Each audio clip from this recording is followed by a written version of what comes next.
What I want to do very, very briefly is just look at a few verses of how we can encounter the God of all peace, because peace is a person, and there's just a few verses that jumped out of how we actually can encounter the God of all peace. And if you've got a Bible, if you want to grab it, the first one is Proverbs 3:5.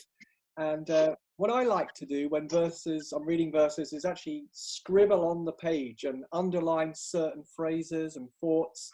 So Proverbs 3 verse 5 says, so this is the first key to how we come into a place of peace. And the first key is trust in the Lord with all your heart and don't lean on your own understanding. In all your ways, submit or acknowledge him and he will make your path straight. And that first phrase I love to underline is trust. Trust. There's a condition here, the decision to trust. And that's the decision to believe the ability of someone else. That's trust. I'm believing the ability of God to lead me, to guide me, to direct me, and to give me perspective. It's what Viola was talking about. It's faith. I'm putting my weight on God. It's what Rob was saying. This isn't a time to fear. I'm going to trust God. I love that word lean. Don't lean. So you're trusting, but you're not leaning. So I would scribble under that. I'm not going to lean. In other words, I don't rest for support against my own ability to figure these things out. I'm trusting God and I'm not leaning on me. I'm not dependent on myself to figure this out. I can't figure it out. I'm not going to depend on myself. And the other phrase, acknowledge or submit to him. That's to express gratitude and appreciation for God. So I'm trusting him. I'm not leaning on me. I'm expressing appreciation for God's ability to lead me, to look after me. Then you've got a Bible. The other one is Psalm 73 and verse 16. Psalm 73 and verse 16. And that's where the psalmist says, when I tried to understand all this, it troubled me deeply till I entered the sanctuary of God.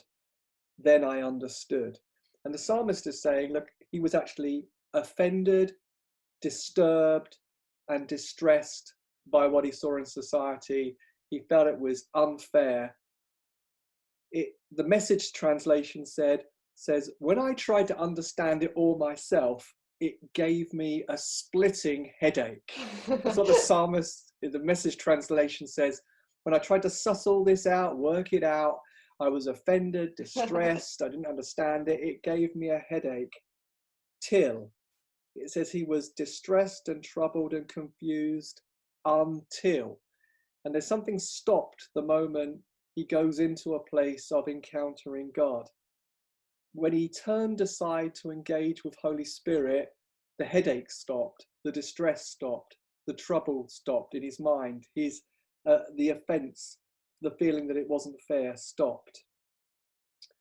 Another verse that's great to look at is Revelation 4:1, when Holy Spirit says, come up here and I will show you. I love that verse. It's a personal invitation to abide and connect to Holy Spirit and hear that word, come up here, I'm going to give you perspective. And I think that in coming up here and being with Holy Spirit, he's not necessarily going to give us a revelation of everything he's doing or a revelation of how he's going to redeem everything and how he's going to work it together for good. But he's going to give us a peace that Philippians says that transcends all understanding. You know, there's actually a peace when we come up here and get a higher perspective, get God's perspective that goes in even beyond our need to understand. So the first thing is I trust in the Lord with all my heart and I don't lean on my own understanding. I acknowledge him, I appreciate him. I turn aside and come into that quiet place to be with Holy Spirit, to be with Jesus, to be with the Father. I come into a quiet place where I get perspective. In that quiet place, I hear the invitation, come up here. I'm going to show you how I think. I'm going to show you how I see things. I'm going to show you how I speak about things and talk about things. And in that place of come up here, Philippians 4 says there's a peace that exceeds anything we can understand. There's a peace that goes beyond our capacity to comprehend. So I would say there, 4 verses there of, really in this season, be turning aside, be abiding, be connecting deeply to Jesus. He ultimately is the one who has everything we need. And I do believe that in this season, as we turn aside and come up here, he's going to show us how to love the world really, really well. That we don't even understand how to love the world really well until we connect to Jesus and come up here and hear his perspective. And hopefully he's going to give us prophetic downloads of what it means for each person to love their neighbor and to love the world really well. And it's going to look unique. And it's going to look unique for us as a local church too.